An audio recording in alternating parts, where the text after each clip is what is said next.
So Priyanka, మనము previous వీడియోస్లో different data related jobs గురించి డిస్కస్ చేశాం కదా.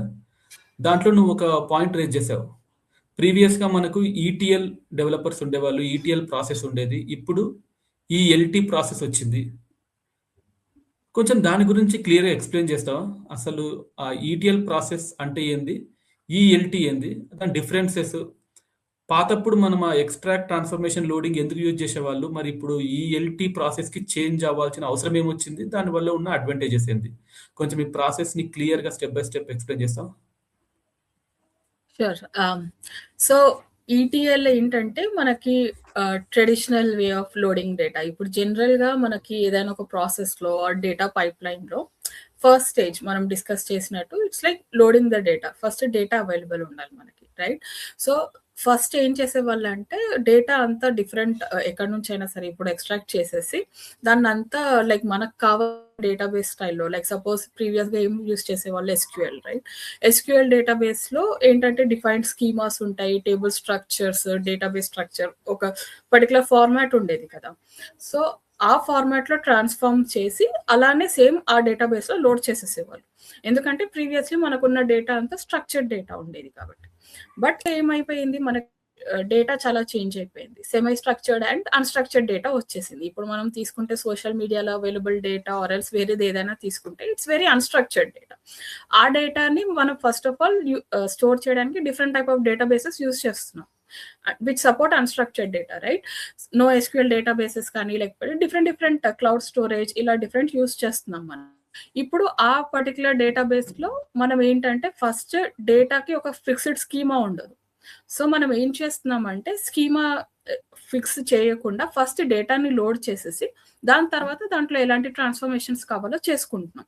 సో ఆ సేమ్ డేటా పైప్ లైన్లో డేటా వేర్ హౌస్లో మనం ఆ డేటాని ఎక్స్ట్రాక్ట్, లోడ్ అండ్ ట్రాన్స్ఫార్మ్ ప్రాసెస్ని కొంచెం చేసేసి ఎక్స్ట్రాక్ట్, ట్రాన్స్ఫార్మ్ అండ్ లోడ్ చేస్తున్నాం.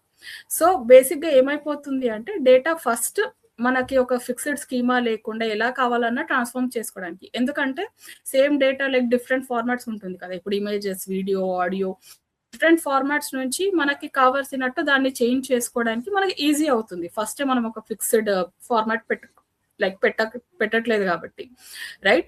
సో ఏమైపోతుంది అంటే మనకి ట్రాన్స్ఫర్మేషన్స్ చేయడానికి చాలా ఈజీ అయిపోతుంది. క్లౌడ్ స్టోరేజ్లో మనం ఎలా లైక్ ఫ్లెక్సిబిలిటీ వచ్చేస్తుంది కాబట్టి సేమ్ ఫార్మాట్లో మనం తర్వాత ట్రాన్స్ఫార్మ్ చేసుకోవచ్చు అని ఫస్ట్ లోడ్ చేసేసి తర్వాత చేంజ్ చేస్తున్నాం.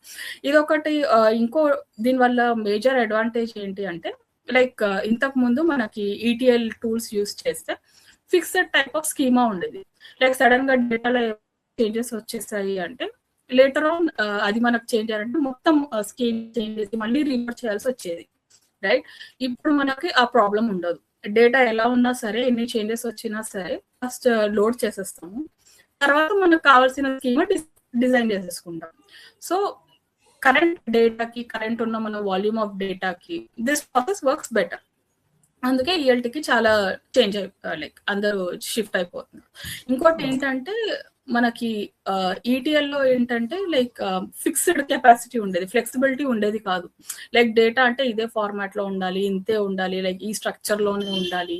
సో ఫిక్స్డ్ ఉండేది కాబట్టి అది ఇప్పుడు మనకి లైక్ చేంజ్ అయిపోయి ఈఎల్టీలో we have more flexibility, scalability కూడా చాలా ఇంక్రీజ్ అయిపోయింది. ఈటీఎల్ యూస్ చేసినప్పుడు డేటా పైప్ లైన్లో బేసిక్గా లాస్ట్లో అంటే డేటా వేర్ హౌస్లో డేటా ఎలా అవైలబుల్ ఉంటుంది అంటే ఇట్స్ కంప్లీట్లీ స్ట్రక్చర్డ్, ఒక క్లీన్ డేటా ఉంటుంది మనకి, అంటే ఒక పర్టికులర్ స్ట్రక్చర్లా స్టోర్ చేస్తాం కాబట్టి. అదే మనకి ఈఎల్టీ వచ్చేసి ఇట్ ఈస్ వెరీ రా ఫార్మాట్ లేకపోతే సెమీ స్ట్రక్చర్డ్ ఫార్మాట్లో ఉంటుంది.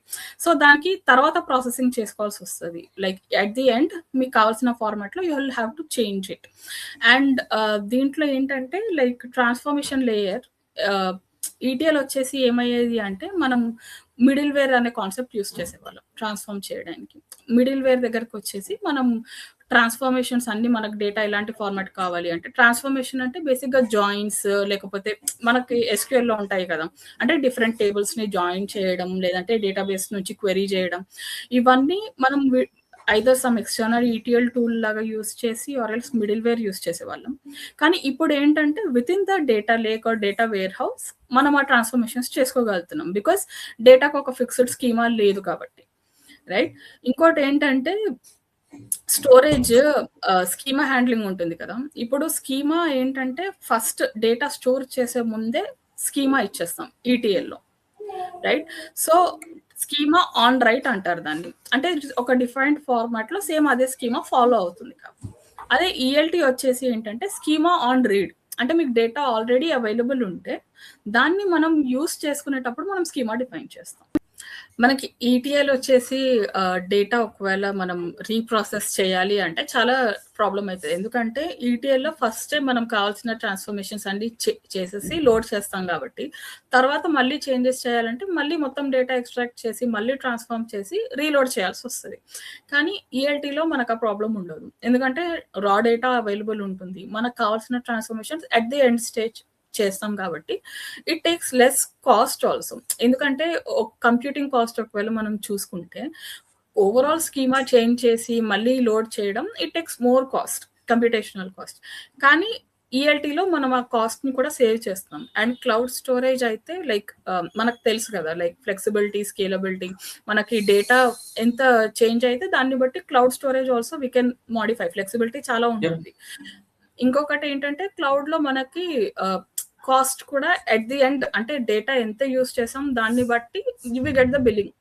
సో కాస్ట్ వైజ్ చూసుకుంటే కూడా ELT is must cost saving ఉంటుంది. ఎందుకు అంటే we are doing everything at the end. ఏ ప్రాసెసింగ్ అయినా సరే లేకపోతే any transformation or anything we are doing at the end కాబట్టి మన కాస్ట్ సేవ్ అవుతుంది, ఫ్లెక్సిబిలిటీ ఉంటుంది.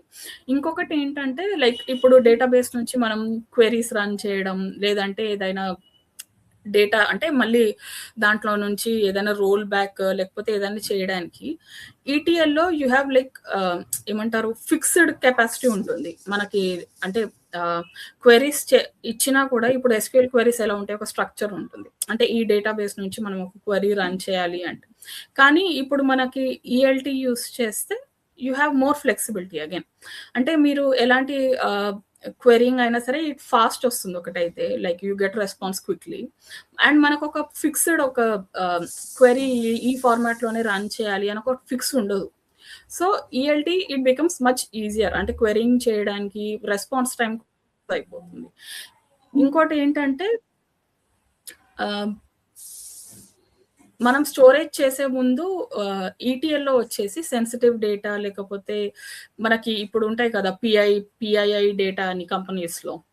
సో అవును. అవన్నీ ఏంటంటే మనం స్టోరేజ్ చేసే ముందు దానికి ఒక పర్టిక్యులర్ సెక్యూరిటీ కన్సర్న్స్ చాలా వచ్చేస్తాయి. డేటాబేస్‌లో ఇది అవైలబుల్ ఉంది అంటే దానికి తగ్గట్టు మనం ఆ డేటాబేస్‌ని లైక్ స్టోరేజ్ చేయడం, సెన్సిటివ్ డేటా సెపరేట్ పెట్టడం ఇవన్నీ మనకి డిఫరెంట్ ఛాలెంజెస్ వస్తాయి. ఎందుకు అంటే ఆ డేటాబేస్ నుంచి వేరే వాళ్ళకి అంటే ఎవరు పడితే వాళ్ళు ఆ డేటా యూజ్ చేయొద్దు కదా! It is sensitive data right? So అలాంటివి మనకి ఛాలెంజెస్ ఈటీఎల్‌లో ఎక్కువుంటాయి. కానీ ఈఎల్టీ వచ్చేసి ఏంటంటే మనకి లైక్ అంత ఛాలెంజెస్ రావు. ఎందుకు అంటే రా డేటా మొత్తానికి మనం ఒక డిఫరెంట్ టైప్ ఆఫ్ సెక్యూరిటీ తోటి మనం పెట్టేస్తాం కాబట్టి, అందులోంచి సెన్సిటివ్ డేటా ట్రాన్స్‌ఫర్మేషన్ దగ్గర మనం ఎక్స్ట్రాక్ట్ చేస్తాం కాబట్టి, జస్ట్ ఆ పాయింట్‌లో మనం సెక్యూరిటీ చూసేసుకుంటే మనకి సరిపోతుంది. సో ఈటీఎల్‌కి, ఈఎల్టీకి కంపేర్ చేస్తే ELT has more advantages overall. So ఇప్పుడు మనం చూసుకుంటే వాల్యూమ్ వైస్ కూడా ఒకవేళ డేటా వాల్యూమ్ చూసుకుంటే, మనం ఈటీఎల్‌లో అయితే fixed amount like small are medium and ఊరికే మనం amount of data, volume of data change చేయలేం. ఈఎల్టీ అయితే క్లౌడ్ స్టోరేజ్ రైట్? ఎలా అయినా సరే ర్యాపిడ్‌లీ గ్రోయింగ్ డేటా సెట్స్ ఉన్నా కూడా లైక్ డే బై డే మనకు ఒకవేళ డేటా ఇంక్రీజ్ అవుతుందన్నా కూడా we don't have to worry much. అంటే ఈఎల్టీలో మనకి ఎలాంటి టైప్ ఆఫ్ డేటా అయినా ఇట్ కెన్ అకామోడేట్. ఇంకోటి ఏంటంటే మనం ఇప్పుడు లాస్ట్ వీడియోలో మనం డిస్కస్ చేసాం. Different type of data roles కూడా చేంజ్ అయిపోయాయి. అంటే ఇంతకుముందు ఈటీఎల్ డెవలపర్స్ ఉండేవాళ్ళు. ఇప్పుడు డేటా ఇంజినియర్స్ అని, డేటా అనలిస్ట్స్ అని ఇలా డిఫరెంట్ టైప్ ఆఫ్ రోల్స్ వచ్చేసాయి కదా! సో ఇంతకుముందు ఏంటంటే ఈటీఎల్ డెవలపర్స్ జస్ట్ ఇది డేటా లైక్ లోడ్ చేయడం, ట్రాన్స్‌ఫార్మ్ చేయడం వరకు ఉండేవాళ్ళు. కానీ ఇప్పుడు మనం లాస్ట్ స్టేజ్ ట్రాన్స్‌ఫర్మేషన్ వచ్చింది కాబట్టి అక్కడే అనాలిసిస్ కూడా జరుగుతుంది. ట్రాన్స్‌ఫర్మేషన్ అంటే బేసిక్‌గా ఏంటంటే డేటా అనాలిసిస్ రైట్? సో ఇప్పుడు ఆ రోల్స్ కూడా డిఫరెంట్ వచ్చేసాయి. మీకు ఈఎల్టీ ప్రాసెస్ అర్థమయ్యింది అంటే either a data engineer or a data scientist or a data analyst వాళ్ళు ఎవరైనా సరే ఈ రోల్స్ హ్యాండిల్ చేయొచ్చు. అంటే ఈఎల్టీ రిలేటెడ్ ప్రాసెస్ వీళ్ళు ఏ టైప్ ఆఫ్ రోల్ అయినా సరే they can handle it. So ఇప్పుడు ఈఎల్టీ ప్రాసెస్ నాలెడ్జ్ ఉన్న వాళ్ళకి ఎలాంటి టైప్ ఆఫ్ రోల్స్ అంటే either data analyst, data scientist వీళ్ళందరూ దాని కిందకే వస్తారు. ఎందుకు అంటే ప్రాసెస్ పైప్‌లైన్ చేంజ్ అయిపోయింది కాబట్టి ట్రాన్స్‌ఫర్మేషన్స్ చేసేవాళ్ళు analysis and all everything combine చేస్తారు కాబట్టి they can also work in this.